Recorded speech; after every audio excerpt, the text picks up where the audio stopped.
నమస్తే, welcome to city 24/7 top debate. నేను సురేష్. కేంద్ర ప్రభుత్వ చొరవతో మిర్చి రైతులకు బిగ్ రిలీఫ్ దక్కింది. మిర్చి రైతులను ఆదుకోవాలని కేంద్రాన్ని కదిలించడంలో మన ముఖ్యమంత్రి చంద్రబాబు సక్సెస్ అయ్యారు. ముఖ్యమంత్రి విజ్ఞప్తుల మేరకు మిర్చి సాగు ఖర్చు, మార్కెట్ ధరల మధ్య ఉన్న తేడాను చెల్లించేందుకు కేంద్రం ఓకే చెప్పింది. ఈ మేరకు సాగు వ్యయాన్ని పెంచాలని ఐకార్ అధికారులకు కేంద్ర మంత్రి శివరాజ్ సింగ్ చౌహాన్ ఆదేశాలు కూడా ఇచ్చేశారు. దీంతో పాటు ఎంఐఎస్ కింద 75% పంటను కొనుగోలు చేయడానికి సుముఖత వ్యక్తం చేశారు.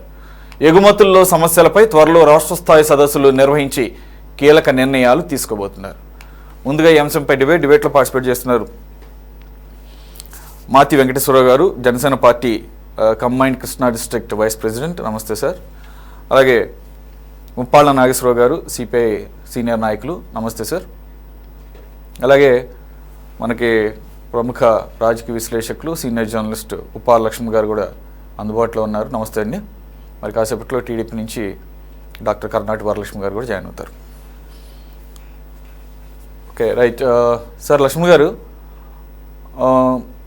ఏదైతే ఈ మిర్చి రైతులకు సంబంధించినటువంటి ధర రోజు రోజుకు పడిపోతున్నటువంటి నేపథ్యంలో ఆందోళన వ్యక్తమైన క్రమం మనం చూసాము. గత కొన్ని రోజులుగా మిర్చి రైతులు పడరాని కష్టాలు. అయితే 2 రోజుల క్రితం ఢిల్లీ వెళ్ళినప్పుడు ఢిల్లీ ముఖ్యమంత్రి ప్రమాణ స్వీకారోత్సవానికి పాటుగా ముఖ్యమంత్రి చంద్రబాబు నాయుడు గారు కేంద్ర మంత్రిని వీడియో కాన్ఫరెన్స్తో మాట్లాడినట్లుగా అర్థమవుతోంది. అప్పుడు దానికి అంతకుముందు రోజు లెటర్ కూడా రాశారు. సెంటర్ ఇంటర్వ్యూన్ అవ్వాల్సిన పరిస్థితి ఉందని చెప్పేసి, అలాగే ఏదైతే మార్కెట్ ఇంటర్వెన్షన్ స్కీమ్ కింద 25% కేంద్రం కొనుగోలు చేయడం కాకుండా దాన్ని పెంచాలని చెప్పేసి ఈ ప్రస్తుతం 25 నుంచి 70% వరకు పెంచుతూ కేంద్రం నిర్ణయం తీసుకున్నట్లుగా అర్థమవుతుంది సార్. ఇక అలాగే 10,000 వరకు మాత్రమే ఏదైతే ఈ పర్చేజ్ ప్రైస్ ఉందో కొనుగోలు కేంద్రం నిర్ణయించిన దాన్ని 11,600 క్వింటాలు కొనాలని చెప్పేసి కేంద్ర ప్రభుత్వం ఇచ్చిన దానికి కూడా యాక్సెప్ట్ చేసినట్లుగా మనకి ఇప్పుడు వార్తలు వస్తున్నాయి. దానికి సంబంధించి ఐకార్కి ఉత్తర్వులు కూడా కేంద్ర వ్యవసాయ శాఖ మంత్రి శివరాజ్ సింగ్ చౌహాన్ ఆదేశాలు ఇచ్చారని చెప్పేసి. సార్, దీంతో సరిపోతుందా? మిర్చి రైతుల యొక్క వ్యతలు ఈ నిర్ణయాలతో తీరుతాయా, లేదంటే ఇంకా చేయాల్సింది ఏమన్నా ఉందా?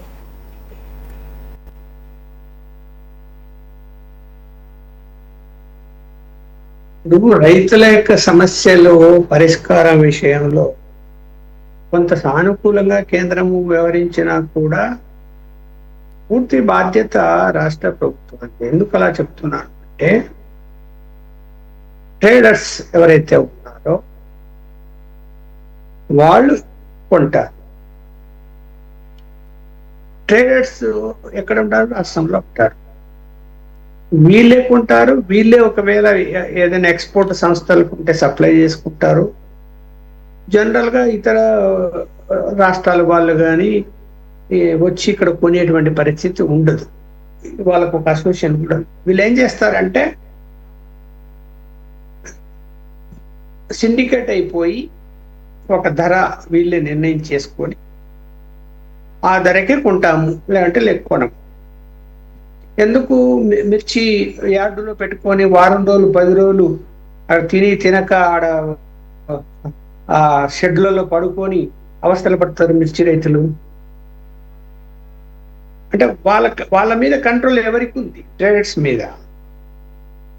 ఒక విధంగా చెప్పాలంటే రాష్ట్ర ప్రభుత్వానికి కూడా ఉండదు. అలా తయారయ్యారు వాళ్ళు. పెద్ద మాఫియా గ్యాంగ్ లాగా తయారవుతారు.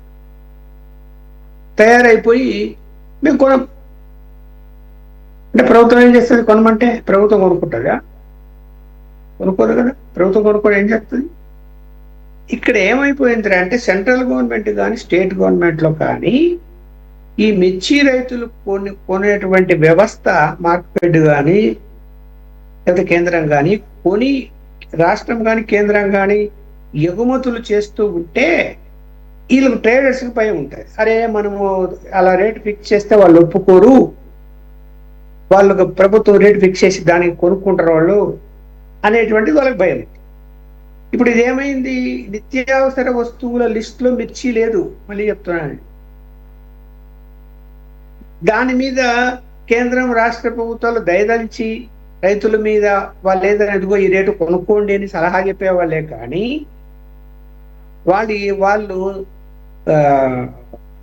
మినిమం సపోర్ట్ ప్రైస్ ప్రకటించేటువంటి ప్రసక్తే లేదు కేంద్రం కూడా. అందువల్ల ఇప్పుడు ఏమైపోయిందంటే వాళ్ళ ఇష్టం, ట్రేడర్స్ టోటల్ ట్రేడర్స్ కంట్రోల్లో. ఇప్పుడు ఏం చేస్తారు మిర్చి రైతులు చెప్పండి, వాళ్ళు గుండెల బాధకు అంత ఖర్చు పెట్టి అన్ని రేట్లు పెరిగిపోయాయి, మందుల రేట్లు పెరిగాయి, సీడ్ రేట్లు పెరిగాయి, వ్యవసాయ కూలీల రేట్లు పెరిగాయి, అన్ని అన్ని అంత పండించుకొని తీసుకొచ్చి అక్కడికి వచ్చి మార్కెట్ యార్డ్కి వచ్చి కూర్చున్నప్పుడు వీడు నేను ఇంత ధరకే కొనేస్తానంటాడు ట్రేడర్. అది గిట్టుబాటు కాదు. కనీసం పండించిన పంటకు కూడా ఖర్చులకు కూడా వచ్చే పరిస్థితి ఒక్కోసారి ఉండదు. అలాంటప్పుడు కేంద్రం జోక్యం చేసుకోవాలి అని చెప్తాడు. అని ఎవరు మన ముఖ్యమంత్రి గారు, మీరు కేంద్రం సపోర్ట్ ప్రైస్ నిర్ణయించాలా అంటాడు. చట్టంలో ఎక్కడ మిర్చికి సపోర్ట్ ప్రైస్ కేంద్రం నిర్ణయించడానికి నేను నా అనుభవంలో అయితే అక్కడ నేను ఎప్పుడు వెళ్ళేది. ధాన్యం కొనుగోళ్ల విషయంలో మినిమం సపోర్ట్ ప్రైస్ ఉంటుంది, ప్రత్యేకించి గోధుమలు, వరి. ఎందుకు అంటే అవి నిత్యావసర వస్తువులు, వాటిని కొని జాతీయ భద్రత కింద మన కరువు కాటకాలు వచ్చినప్పుడు ఆహాకారాలు పెట్టకుండా గోడౌన్లలో నిల్వలు ఉంచి ఇంత జనాభాకి ఇంత నిల్వ ఉండాలి అని చెప్పి పెట్టుతూ దాన్ని రొటేట్ చేస్తూ ఉంటారు. మళ్ళీ అవసరమైనప్పుడు సబ్సిడీ బియ్యాన్ని పంపిస్తారు, లేదంటే ఎగుమతులు చేస్తారు. మళ్ళీ కొత్త సీజన్లో బియ్యం వచ్చినప్పుడు అది కొనుక్కుంటారు, ఇవి అమ్మేస్తారు పాతది. ఈ మిరపకాయల కళ ఎక్కడుంది? కేంద్రం కొనుక్కోవడము, మళ్ళీ దాన్ని రొటేట్ చేయడము, విదేశాలకు ఎక్స్పోర్ట్ చేయడము అనేది లేదు. అది ఎసెన్షియల్ కమాడిటీలో లేదు అది. అందువల్ల ఇక్కడ ఏమైపోయింది, వాళ్ళని కంట్రోల్ చేయాలి ట్రేడర్స్. ఎవరు చేయాలి చెప్పు? కేంద్రం చేస్తుందా, రాష్ట్రం చేస్తుందా? ఎవరు ఎక్కడ ఉంటారు? వాళ్ళు రాష్ట్రంలో ఉంటారు. అసలు నీ బిజినెస్ ఏంది, నువ్వేంది, ఎందుకు ఇలా బెదిరిస్తున్నావు? అసలు వీళ్ళు ఎప్పుడన్నా మంత్రి కానీ సంబంధించిన శాఖ ఉన్నతాధికారులు కానీ అధికారులు కానీ మార్కెట్ యార్డ్కి వెళ్ళి అసలు ఏం జరుగుతుంది, రైతులు ఎందుకు వీళ్ళు ఇబ్బంది పెడుతున్నారు, సంగతి ఏంటి అని చెప్పి ఎప్పుడైనా మాట్లాడినారా? అక్కడ మార్కెట్ యార్డ్లో ఉండేటువంటి ఆ కమిటీ రాజకీయ కమిటీ ఉంటుంది. ఆడ ఒకవేళ కమిటీలు లేనప్పుడు సెక్రటరీది మొత్తం వాడు మోనోపలి, వాడు కూడా కుమ్మక్కవుతాడు. జీరో బిజినెస్ నడుస్తుంది, ఎంట్రీ కావు ముందు. అక్కడ జీరో బిజినెస్ అంటే మీకు అర్థం కాదని నేను వివరిస్తాను. జీరో బిజినెస్ జరుగుతుంది, అక్కడ కొనేవాడు బిల్లు ఉండదు. మార్కెట్ యార్డ్లోనే జీరో బిజినెస్ జరుగుతుంది, బయట కాదు. అక్కడ బిల్లు వేయరు. వానికి సెక్రటరీకి మామూలు, అక్కడ ఉన్న సిబ్బందికి మామూలు ఇచ్చేస్తారు. ఇచ్చేసి వాడు పట్టుకుపోతాడు, దళారులు పట్టుకొని పోతాడు. అన్ని ఇదే కాదు, మిర్చినే కాదు, ఇతర పంట కూడా. దీన్ని ఎక్కడ కంట్రోల్ చేస్తున్నారు? నేను 43 సంవత్సరాల క్రితం జీరో బిజినెస్ గురించి రాచా. మార్కెట్ యార్డ్లోకి వెళ్ళి రైతులతో మాట్లాడి, సెక్రటరీతో మాట్లాడి, బిల్లులు లేదు, నాకు బిల్లులే ఇవ్వలేదు మాకని వాళ్ళు చెప్తే దళారులు వస్తే, ఈ రోజుటికి 43 సంవత్సరాలైన నా అనుభవంలో జీరో బిజినెస్ నడుస్తున్నది. ఎవరిది బాధ్యత ఇది? రాష్ట్ర ప్రభుత్వాన్ని కాదా? ఎవరైనా వెళ్ళారు అక్కడికి లోపలికి? మంత్రి ఏం చేస్తున్నాడు? వ్యవసాయ శాఖ మంత్రి, సంబంధిత అధికారులు ఏం చేస్తున్నారు? ఐఏఎస్ ఆఫీసర్ అయితే వెళ్ళకూడదా అక్కడికి, మార్కెట్ యార్డ్లకి? కలెక్టర్ అయితే వెళ్ళకూడదా? వెళ్ళరు. వాళ్ళు రైతులతో మాట్లాడరు.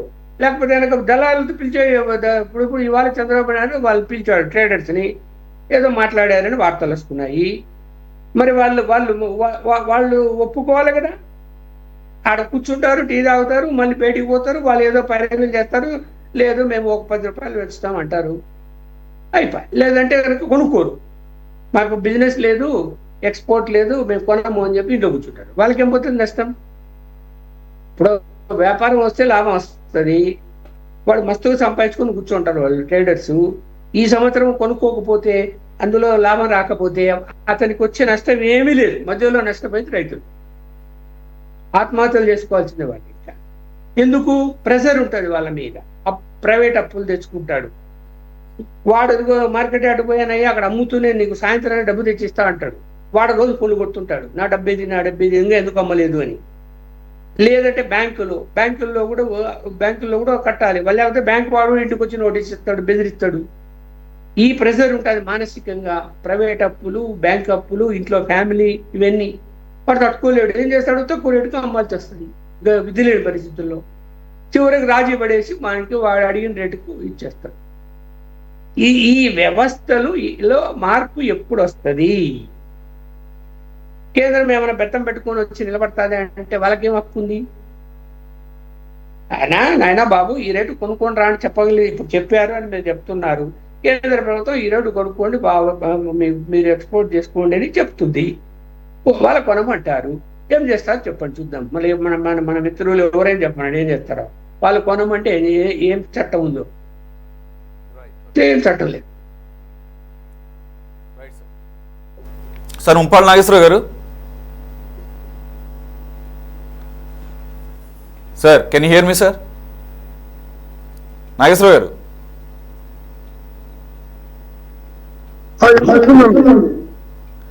సార్ ఇప్పుడు సెంటర్ ఇన్వెన్షన్ ని ఒక శుభసూచకంగా చూడాలా, లేదంటే రైతులకి ఇది ఎంతవరకు ఉపయోగపడే అవకాశం ఉంది, లేదంటే ఇంకా ఆ ప్రైస్ని పెంచాల్సిన అవసరం ఉందా?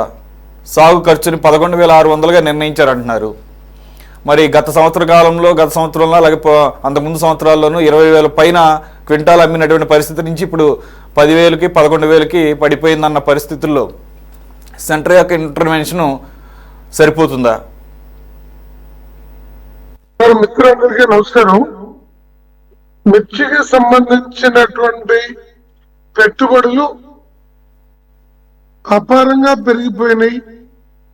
అందులో ఫెర్టిలైజరు, పెస్టిసైడ్స్, సీడ్ సంబంధించినటువంటి పార్ట్ కూడా కార్పొరేట్ ఈ మల్టీనేషనల్ కంపెనీలు విపరీతంగా పెంచేసినాయి. దాంతో 1,50,000, 2 లక్షలు, ఇంకా కొన్ని చోట్ల చాలా సుదూర ప్రాంతాల నుంచి ట్యూబులు వేసి నీళ్లు పెట్టడంతో ధర విపరీతంగా పెరిగిపోయింది. అలాగే మార్కెట్ యార్డ్స్ లో ట్రేడర్స్ కమిషన్ కూడా ఉండాల్సిన దానికన్నా 2 రెట్లు 3 రెట్లు ఎక్కువ తీసుకుంటున్నారు. యార్డ్ లో ఎక్స్పెన్సెస్ పెరిగిపోయినాయి. రైతు 2 సార్లు 3 సార్లు యార్డుకి రావడానికి సంబంధించిన ఆ ఖర్చులు కూడా పెరిగిపోయినాయి. వీటన్నింటి నేపథ్యంలో రాష్ట్ర ముఖ్యమంత్రి గారు ఢిల్లీలో వ్యవసాయ మంత్రి శివరాజ్ సింగ్ చౌహాన్ గారితో మాట్లాడటం, సెంటర్ 25% నుంచి 75% దాకా మార్కెట్ ఇంటర్వెన్షన్ స్కీమ్ కింద కొనుగోలు చేస్తామని చెప్పి అంగీకరించడం ఉన్న పరిస్థితుల్లో కొంత మెరుగు.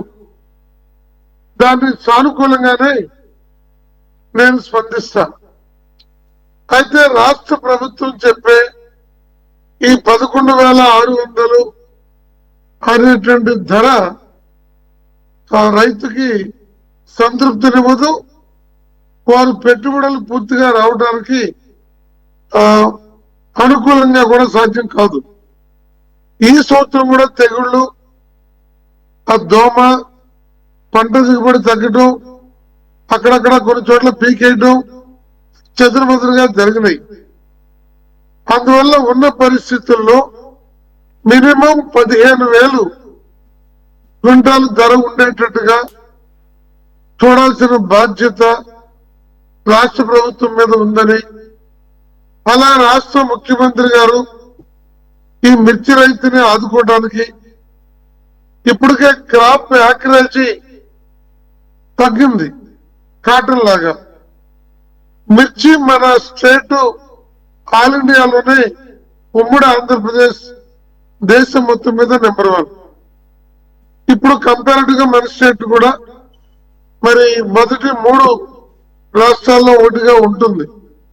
కాబట్టి రైతుకి కనీస గిట్టుబాటు ధర మన ఇంతకుముందు మనం పేర్కొన్నట్టుగా పెట్టుబడిలో ప్లస్ 50% కనీసం కలిపి చూస్తే తప్ప సాధ్యం కాదనేటువంటి నేపథ్యంలో 15,000 క్వింటాల ధర ఉండేటట్టుగా చూడాలని చెప్పి నేను రాష్ట్ర ప్రభుత్వాన్ని కోరుతున్నాను.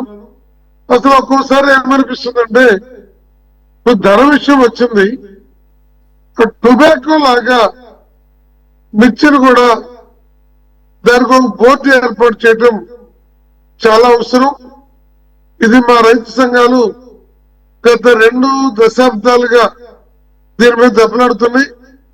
నేను కూడా ఒక 8 సంవత్సరాల పాటు రాష్ట్ర మిర్చి రైతుల సంక్షేమ సంఘం అనే ఒక దానికి ప్రధాన కార్యదర్శిగా ఉన్నాను.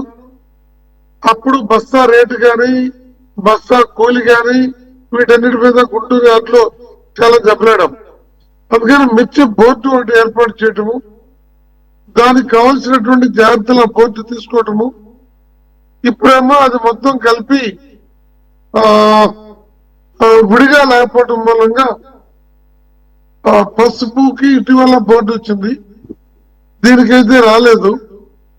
ఇది ఎక్కడో కొచ్చిన్లో ఉంటుంది దాని సెంటరు. ఇప్పుడు రైతుల గురించి ఆలోచించేవాడు ఎవడుండడు, ఓ చిన్న ఆఫీసర్ గుంటూరులో ఉంటాడు, అతని వల్ల ఏమయ్యేది కాదు. అందుకని ఇతర సమస్యలన్నింటినీ మరోసారి చర్చించి దీనికి శాశ్వత పరిష్కారం ఈరోజు ముఖ్యమంత్రి గారు ఎక్స్పోర్టర్స్ ని, కమిషన్ మర్చెంట్స్ ని, లేకపోతే ఇంటర్నల్ డొమెస్టిక్ ఎక్స్పోర్టర్స్ ని వాళ్ళందరినీ పిలవడం బాగానే ఉంది. కానీ ఆ మిర్చి కన్జ్యూమ్ చేసే దాంట్లో కూడా ఫారిన్ కంట్రీస్ ఎంత ఎక్స్పోర్ట్ అవుతుంది, డొమెస్టిక్ ఎంత ఎక్స్పోర్ట్ అవుతుంది, ఈ కారం లాంటి ఈ స్పైసెస్ లో ఉండే స్పైసెస్ బోర్డు కాకుండా అందులో భాగంగా ఉండటం మూలంగా ఈ కారం మిల్లులు మసాలా వాళ్ళు దాదాపు 42% ఏమో వాళ్ళు కొంటున్నారు. ఆ మసాలా కంపెనీల వాళ్ళు అపారమైన లాభాలు సంపాదిస్తున్నారు. రైతు మాత్రము ఇలా అన్యాయమైనటువంటి బతకాల్సి వస్తుంది. అందుకని ముఖ్యమంత్రి గారికి నా సూచన ఏమంటే ఎక్స్పోర్టర్స్ వాటితో పాటు ఎక్స్పోర్ట్ అవకాశాలతో పాటు ఈ మసాలా కంపెనీలు, కారం మిల్లులు, వాటిల్లో బల్క్ ఎక్స్పోర్ట్ చేసేటువంటి వాళ్ళు ఆల్మోస్ట్ అబౌవ్ 40% వాళ్ళు కొనుగోలు చేస్తున్నారు. వాళ్ళను కూడా పిలిచి ఈ రేటు పడగొట్టకుండా ఉండేటువంటి దానికి చూడాలి. ఇందా పెద్దలు చెప్పినటువంటి అంశాలన్నీ కూడా మార్కెట్ రేట్లో జరుగుతున్న పరిస్థితేను. అందువల్ల వీటన్నిటి మీద ఇంకొంచెం లోతైన పరిశీలన రైతు సంఘాలను కూడా పిలిచి ముఖ్యమంత్రి గారు మాట్లాడితే ఇంకా మెరుగైన సూచనలు, సలహాలు కూడా రావడానికి అవకాశం ఉంటుందని నా ఆలోచన sir. Thank you. Okay Nageswara గారు. సార్ మాతి వెంకటేశ్వరరావు గారు, మీ అబ్జర్వేషన్ ఏంటి సార్? చంద్రబాబు నాయుడు గారి ఇంటర్వెన్షన్ కొంతమేర పనిచేసింది అంటున్నారు, కానీ రైతు సంఘాలుగా పనిచేసినటువంటి ముప్పాల నాగేశ్వరరావు గారు లాంటి వారు అది సరిపోదు, ఏదైతే సాగు వ్యయం 10,000 నుంచి 11,600కి రాష్ట్ర ప్రభుత్వ విజ్ఞప్తి మేరకు పెంచినా కానీ, అలాగే మార్కెట్ ఇంటర్వెన్షన్ స్కీమ్ కింద 25% 75% పెంచినా కానీ అవి సరిపోవు అనేటటువంటి వాదనలకి వాదనేం కాదు, అది యాక్చువల్గా అక్కడ ఉన్నటువంటి వాస్తవం అంటున్నారు. మీ అబ్జర్వేషన్ ఏంటి సార్? ఇంకా చేయాల్సింది ఏమన్నా ఉందా? పవన్ కళ్యాణ్ గారు దీని మీద ఏమి స్పందించినట్లుగా మేమైతే వినలేదు. ఆయన కూడా దీని మీద అంటే ఆఫ్ కోర్స్ ఆయన రిలవెంట్ ఫీల్డ్ అని నేను అన్న, కానీ ఆయన కూడా మాట్లాడితే బాగుండేదేమో ఇంకాస్త. నమస్కారం అండి. మీకు ప్యానల్లో ఉన్నటువంటి పెద్ద లక్ష్మణ్ గారికి, నాగేశ్వర గారికి, డాక్టర్ వరలక్ష్మి గారికి అందరికీ కూడా నమస్కారం. అదేవిధంగా మన యొక్క ప్రేక్షకులందరూ కూడా శుభ సాయంకాలం. గుడ్డి కన్నా నల్ల మేరున్నట్టుగా మిర్చి రైతులకి కొంత, అంతా కాదు కానీ కొంత ఉపశమనం జరిగినటువంటి కేంద్ర ప్రభుత్వ నిర్ణయంతో, స్టేట్ గవర్నమెంట్ ఇంటర్వెన్షన్తో, కేంద్ర ప్రభుత్వ నిర్ణయంతో కొంతవరకు ఉపశమనం జరిగింది. అయితే ఏంటంటే నా వ్యక్తిగత అభిప్రాయాలు, ఇది పార్టీ నేను రిప్రజెంట్ చేసినప్పుడు కూడా దురదృష్టం ఏంటంటే భారతదేశంలో ఉన్న రైతులు అనార్గనైజ్డ్ అయిపోవటం. అందరికీ యూనియన్లు ఉన్నాయి, ఈవెన్ బెగ్గర్స్ కి యూనియన్ ఉంది, స్టూడెంట్స్ కి ఉంది, ఎడ్యుకేట్స్ కి ఉంది, డాక్టర్స్ కి ఉంది, అందరికీ యూనియన్స్ ఉన్నాయి. కానీ రైతు యూనియన్ అనేది పటిష్టంగా లేకపోవటం, వాళ్ళు యూనియన్ లేకపోవటం, యూనియన్ ఉన్న పటిష్టం లేకపోవటం మూలంగా చాలా సమస్యలు రైతులు ఫేస్ చేయాల్సినటువంటి పరిస్థితి మనం చూస్తున్నాం. ముఖ్యంగా మన భారతదేశంలో, ముఖ్యంగా ఆంధ్రదేశంలో మన యొక్క క్రాప్స్ అన్ని కూడా ఇటు వర్షాధారం మీద ఆధారపడిన, ప్రకృతి మీద ఆధారపడినటువంటి పరిస్థితి మనం చూస్తున్నాం. ఒక్కొక్క సంవత్సరంలో మిర్చి ధర 20,000, 18,000, 19,000 ఆ టైంలో క్వింటాల్ ధర ఉంటే ఇవాళ మిర్చి ధర పడిపోయింది. ఒక్కొక్క టైంలో మిర్చి అనేది డిమాండ్కి తగ్గ సప్లై కూడా ఉండేటువంటి పరిస్థితి లేదు. ఒక్కొక్క టైంలో సప్లై అనేది డిమాండ్ని మించి సప్లై అనేది ఉండేటువంటి పరిస్థితి. వీటినన్నిటినీ కూడా, ఎందుకంటే ఏదైతే ప్రకృతి మీద ఆధారపడి ఒక సిస్టమేటిక్ అనేటువంటి వ్యవసాయం ఎప్పుడైతే మనకు లేదో, గతంలో చాలా సార్లు కూడా నేను పబ్లిక్ ప్లాట్ఫామ్ మీద చెప్పున్నా, ఇప్పుడు ఏదైతే రైతుకి ఇబ్బంది వచ్చినప్పుడు దళారులు దోపిడీకి గురి కాకుండా ఉండాలంటే గవర్నమెంట్ రూల్ అనేది మాత్రం చాలా ఇంపార్టెంట్ అయినటువంటి పరిస్థితి. ఎన్ని చెప్పినా, ఎవరు ఎన్ని చెప్పినా దళారుని ఏ రూపంలోనూ కూడా మనం కంట్రోల్ చేయలేనటువంటి పరిస్థితి. దానికి కారణం ఏంటంటే ఒక నిర్దిష్టమైనటువంటి భయపూరితమైనటువంటి చట్టం అనేది ఒకటి లేకపోవటం ఒకటైతే, రెండు రైతు యొక్క బాధ. రైతులు ఆరుగాలం పండించేటువంటి రైతులు ఆ చేనుని, అది మిర్చి కానివ్వండి, లేకపోతే టొబాకో కానివ్వండి, లేకపోతే వరి కావనండి, పసుపు కావనండి, దేనికైనా సరే ఆ చేనుని ప్లాంటేషన్ తయారు చేసేటువంటి పరిస్థితి నుంచి, సీడ్స్ దగ్గర నుంచి, తర్వాత ఫెర్టిలైజర్స్, తర్వాత పెస్టిసైడ్స్, తర్వాత లేబర్ ఛార్జెస్, ట్రాన్స్పోర్ట్ ఛార్జెస్, ఇవన్నిటినీ కూర్చుంటే స్టార్టింగ్ నుంచి ఆయనకి ఈ పంట మీద వచ్చేటువంటి ఆదాయం వరకు కూడా మనందరం తెలుసు. భారతదేశంలో అయితే అప్పులో పుట్టి, అప్పులో పెరిగి, అప్పులో మరణించడం అనేది చాలా కాలం నుంచి నడిచేటువంటి నానుడి. ఎందుకంటే రైతుకు అనేది నెలవారీ ఇన్కమ్ లేదు. వారి క్రాప్ వచ్చినప్పుడే ఇన్కమ్, ఆ క్రాప్ వచ్చినప్పుడే ఇప్పటి వరకు చేసినటువంటి అప్పులన్నింటినీ చెల్లించి ఏదో మిగిలింది ఏదో తన కుటుంబానికి వాడుకునేటువంటి పరిస్థితి. మరి క్రాప్ ఫీల్డ్ రెడీ చేసి, క్రాప్ వేసి, క్రాప్ని ఈళ్ళలోకి తీసుకొచ్చి, క్రాప్ రైపెన్ అయిన తర్వాత తీసుకుని మార్కెట్కి వస్తే అక్కడ ఉన్నటువంటి ఆ ప్రాంతంలో ఉన్నట్టు ఆయనకి ఎవరైతే పెట్టుబడి పెట్టారో ఆ పెట్టుబడిదారుల యొక్క ఒత్తిడి ఒకవైపునుంటే, ఒకవైపున మార్కెట్లో సరైనటువంటి ధర రానికుండా దళారులంతా కూడా ఏకమైనటువంటి పరిస్థితుల్లో మరి రైతు నలిగిపోయి ఇకేంటంటే అక్కడ దోమల్లో తట్టుకోలేక, తినక ఒక ఇసుకొచ్చేసి ఎంతో కొంత వదిలిచ్చేసుకుని వెళ్ళిపోవాలనేటువంటి ఆలోచన అనేది మార్కెట్ యార్డుల్లో వచ్చేటువంటి పరిస్థితి మనం చూస్తే, this is also an exploitation జరిగేటువంటి పరిస్థితి. దీనికి సాధ్యమైనంత వరకు ఏంటంటే రైతును ఆదుకోవాలనేటువంటి పరిస్థితిలో ఈ ధరల స్థిరీకరణ నిధి అనేది ఒకటి మనం ఏర్పాటు చేసుకున్నట్లయితే, ఏ పంటకైనా బడ్జెట్లో సర్టన్ అమౌంట్ ఒక ధరల స్థిరీకరణ నిధి గురించి ఏ పంటకి, మిర్చి పంటకో, పసుపు పంటకో, వరికో, లేదా అపరాలకో, ఏ పంటకైనా కన్సర్న్ టైంలో రేటు లేకపోతే దాని గ్యాప్ని ఫిలప్ చేసుకుంటాకో, లేదంటే గోడౌన్ ఫెసిలిటీ ఒకటి, ఈ హార్టికల్చర్ ఉన్న చోట ఈ కోల్డ్ స్టోరేజ్ ప్లాంట్లు కానీ, లేకపోతే గోడౌన్ ఫెసిలిటీ కానీ, ఇవన్నిటినీ కల్పిస్తే ఆ రైతు గోడౌన్లో పెట్టుకుని దాని మీద బ్యాంక్ లోన్ ఏదైనా తీసుకునేటువంటి ఫెసిలిటీని కల్పిస్తే ఆ రైతు ఫోర్స్ టు సెల్ అనేది లేకుండా, ఆయన మీద మనం అమ్మేసేయాలి అనేటువంటి ఒత్తిడి లేకుండా ఉండేటువంటి ఒక ఆలోచన చేస్తే చాలా బాగుంటుంది. కానీ మరి ఎందుకో ఎన్నో బడ్జెట్లు వస్తున్నాయి, వెళ్తున్నాయి, రైతు అనేవాడు రైతుగానే అట్లాగే మిగిలిపోతున్నాడు.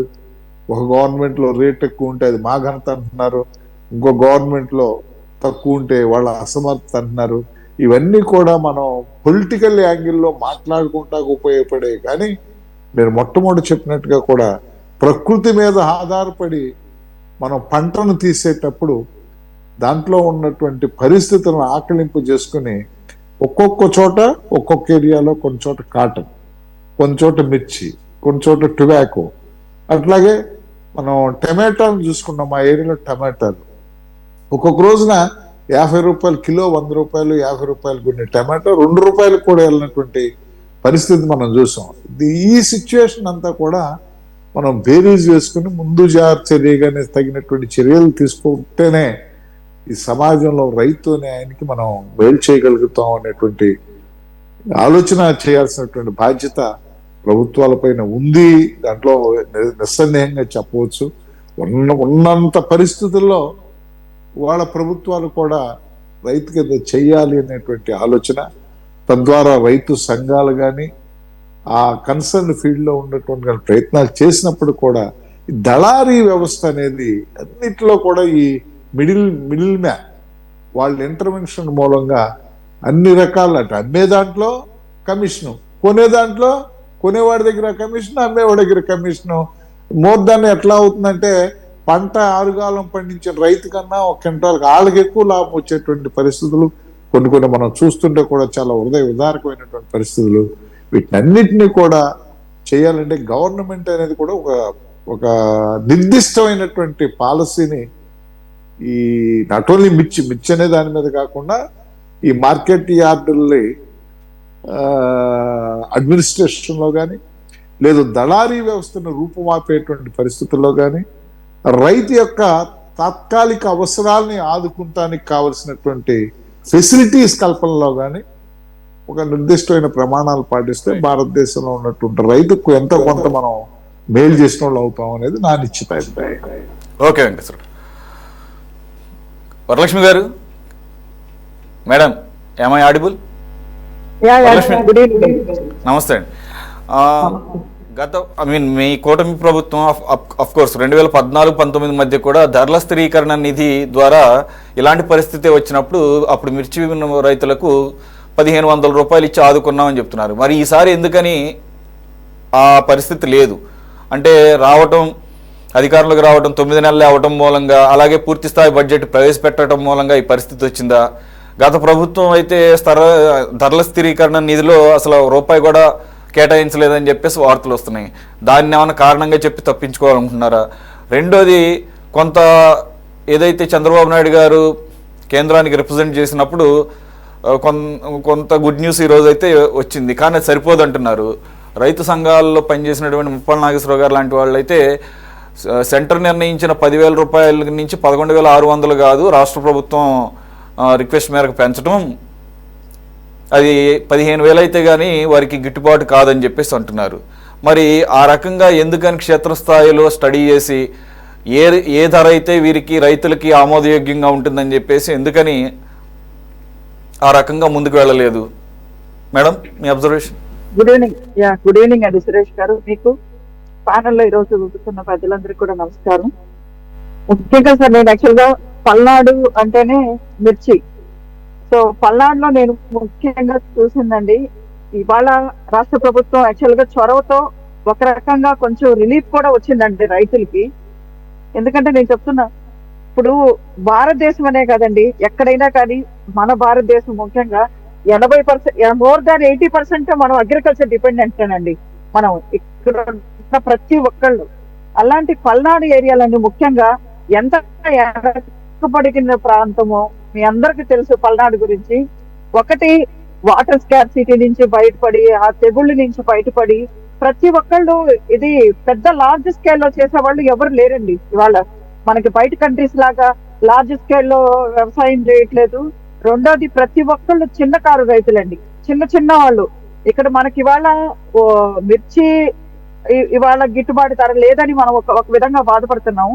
లాస్ట్ ఇయర్ అండి, నిజంగా ఎంత కొలాప్స్ కి ఇవాళకి ఇంత కొలాప్స్ అవడానికి కారణం లాస్ట్ ఇయర్ అండి, మెయిన్ మూల కారణం. లాస్ట్ టైం 25,000 వరకు పోయిందని చెప్పేసి రైతులందరూ పాపం కొద్దిమంది ఉంచి పెట్టుకోవడము, కొద్దిమంది అడిషనల్ గా కొని పెట్టుకోవడం.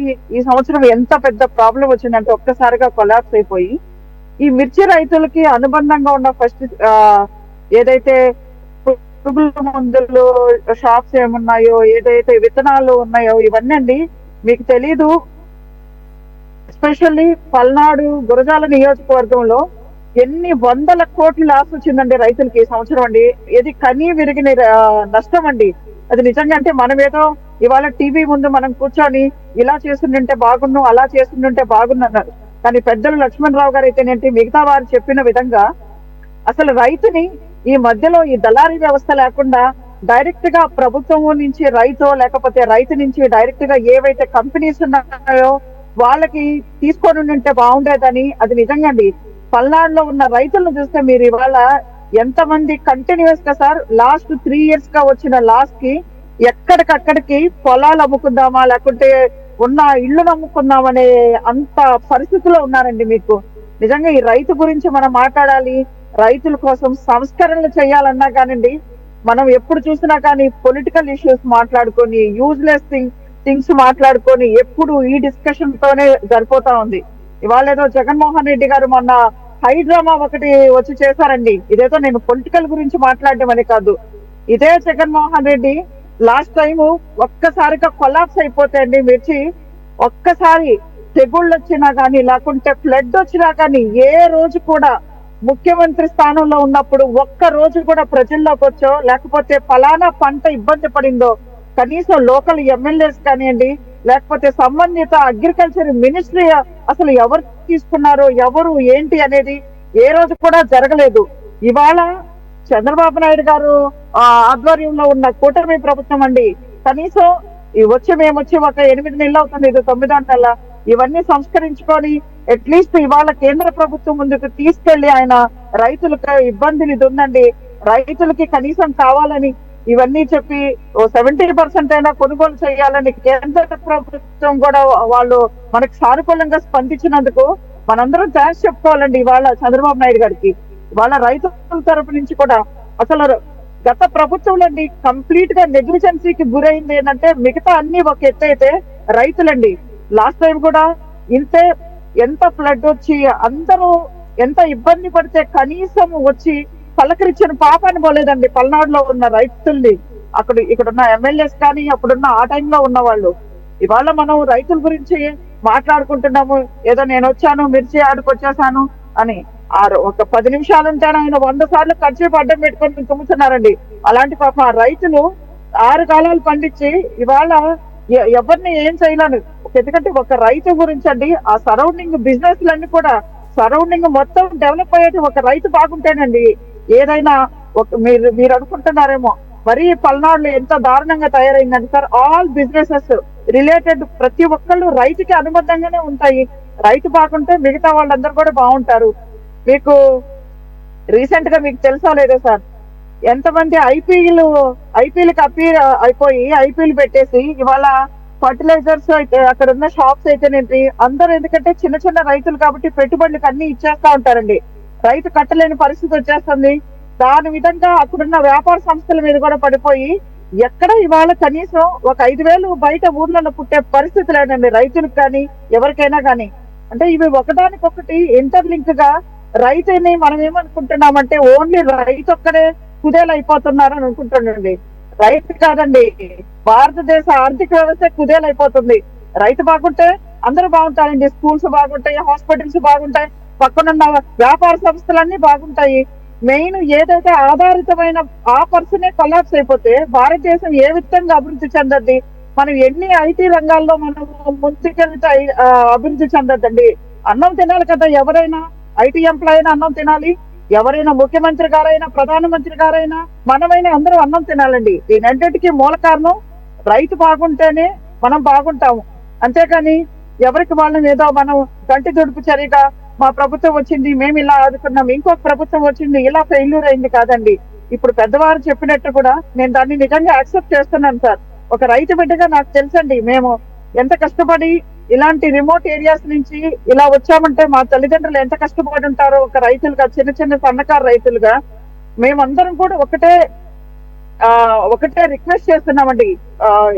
ఏదర్ రాష్ట్ర ప్రభుత్వం నుంచి కేంద్ర ప్రభుత్వం కూడా ఖచ్చితంగా అండి ఈ మీడియేటర్స్ ఎవరైతే ఉన్నారోనండి వాళ్ళని కొంచెము వాళ్ళ ఇన్వాల్వ్మెంట్ లేకుండా ఖచ్చితంగా రైతుకి మంచిగా సంస్కరణలు సార్ అన్నట్టు ఒక మిర్చి బోర్డు ఒకటి ఏర్పాటు చేసి, ఇప్పుడు అందరికి ఒక ఇన్సెక్యూరిటీ ఏముందంటే సార్, ఏ ఫ్యాక్టరీ అయినా అనుకోండి, లేకపోతే ఏదైనా మనం మనం తయారు చేసిన సరుకుని అల్టిమేట్ గా ఎవరైనా కానీ, ఇప్పుడు ప్రకృతి అంటే కొన్ని ప్రకృతి వైపరీత్యాల వల్ల పెద్ద లాసెస్ జరుగుతూ ఉంటాయండి.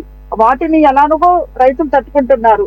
అలా కాకుండా అట్లీస్ట్ పంట పండిన తర్వాత మన చేతికి వచ్చిన తర్వాత డైరెక్ట్ గా ఇప్పుడు ఏవైతే కంపెనీస్ డైరెక్ట్ గా ఎలా సేల్ చేస్తున్నారో ప్రోడక్ట్ కంపెనీ దగ్గర నుంచి, అదే విధంగా రైతుల దగ్గర నుంచి కూడా అది ఒక రోజులో జరిగేది కాదు. ఈ దళారీ వ్యవస్థ, ముఖ్యంగా ఈ కరప్షన్ ఈ విధంగా పెద్ద ఎత్తున ఉన్న అంటే చెప్పుకోకూడదు దరిద్రం ఏంటంటే భారతదేశం లాంటి దాంట్లో ఇవాళ సార్, అంటే నేను ఇది ఒక కులమో మతమో ఇవన్నిటి గురించి నేను చెప్పట్లేదు సార్. మనం ఇవాళ చెప్తున్నాం, కుంభమేళా చేస్తున్నాము, 56 కోట్ల మంది మునిగారు, ఇంతమందికి పుణ్యం వస్తుంది అంటున్నారు. మరి రైతుల్ని ఆదుకునేది ఎప్పుడండి ప్రభుత్వాలు? కుంభమేళా లాగా ఎప్పుడు మన రైతుని మనం ఇలా పైకి తీసుకొస్తాము, మేము రైతులకి ఇది మేము మీకు సపోర్ట్ చేస్తామని చెప్పేసి ఆ విధంగా ఎందుకు మార్కెటింగ్ చేయరు కేంద్ర రాష్ట్ర ప్రభుత్వాలు కూడా? అది నేను అనుకుంటున్నాను సార్. హిందూయిజమో అంటే దాని గురించి కాదండి, ఇది నిజంగా చాలా బాధాకరం అండి. మనం లోకల్లో ఉండి మేము చూస్తున్నాం కాబట్టి, ఒక రైతు బిడ్డగా నాకు ఆ బాధ తెలుసు కాబట్టి చెప్తున్నా సార్. ఇంకొక కుంభమేళా చెప్పండి, ఇంకొకటో చెప్పండి. ఇవాళండి చిన్న ఒక చర్చ అయితేనేంటి, ఒక ఏమంటారు ఇవి మనకి మతపరమైనవి అనుకోండి, ఇంకొకటి గుడులకున్న ఒక ప్రాముఖ్యత, ఒక మనకు అన్నం పెట్టే రైతుకు లేకపోవడం, ఇది నిజంగా చాలా దురదృష్టకరం అండి. దీన్ని ప్రతి ఒక్కళ్ళు ఒక ఉద్యమం లాగండి, ప్రతి ఒక్కరికి ఇది మనంతు చెయ్యాలండి ఇది రైతులకి. ఎస్ వరలక్ష్మి. ముప్పాళ్ళ గారు, you want to add something? One thing అండి, మన ఇవాళ కేంద్ర మంత్రి ఐకార్ ని ఈ వ్యవసాయ ఖర్చులకు సంబంధించి పెంచమని ఒక సూచన చేసినట్టు మనం మీడియాలో చూసాం. అంటే ఈ కేంద్రంలో ఉండే ధరల ఖర్చుల కమిషన్ అది ప్రతి సంవత్సరం అసెస్ చేస్తుంది. కానీ అన్ని కాకి లెక్కలేనండి. ఈ వాస్తవ లెక్కల్ని వాళ్ళు పరిగణలోకి తీసుకోకుండా ఇంత ఖర్చు పెడుతున్నారు కాబట్టి ఈ మేరకి మనం సపోర్ట్ ప్రైస్ పెడితే బాగుంటుంది అని పెడతారు.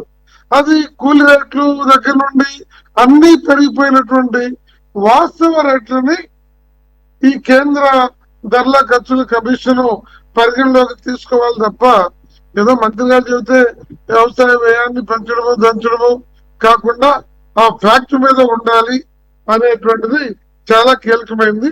ఇది తాత్కాలిక రిలీఫ్. కానీ ఇందాక మన ఇతర మిత్రులు పెద్దలు చెప్పినట్లుగా ఒక శాశ్వత పరిష్కారం అనేది ఉండాలి.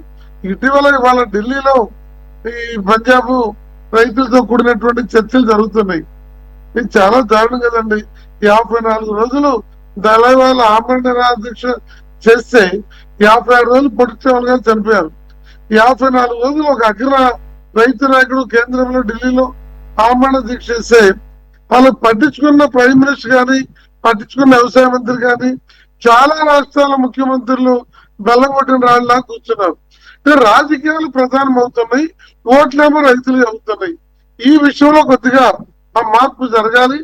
దానికోసము మనం అంతా బాధ్యతగా ఆలోచించాలని నా మనవి అంతే.